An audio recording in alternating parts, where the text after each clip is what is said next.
Karen called my fence unauthorized construction.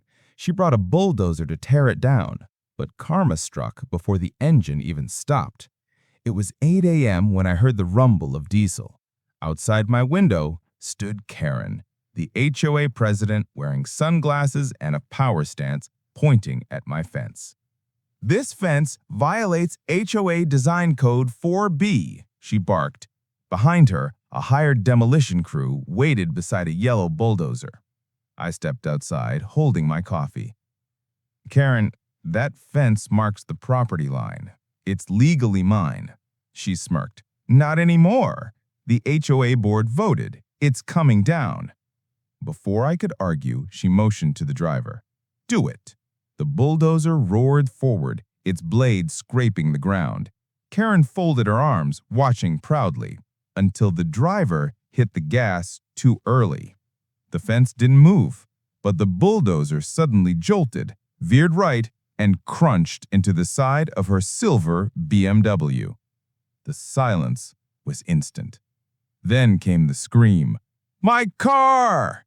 Karen sprinted across the yard, her sunglasses flying off. The driver froze midair, mouth open, as the entire HOA board just stood there, speechless.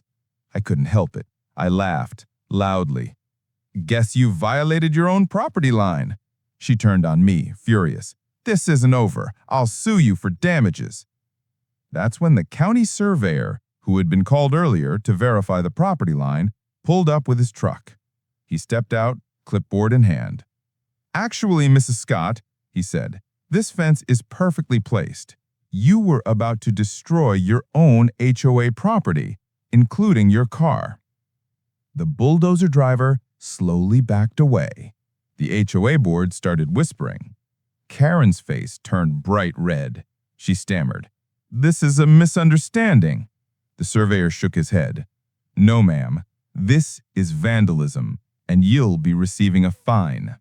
The look on her face could have cracked concrete. Now, every morning, that fence still stands strong. A reminder that power trips have consequences. Karen, she drives a rental car now. I am Liam. Subscribe for more HOA madness. Thanks.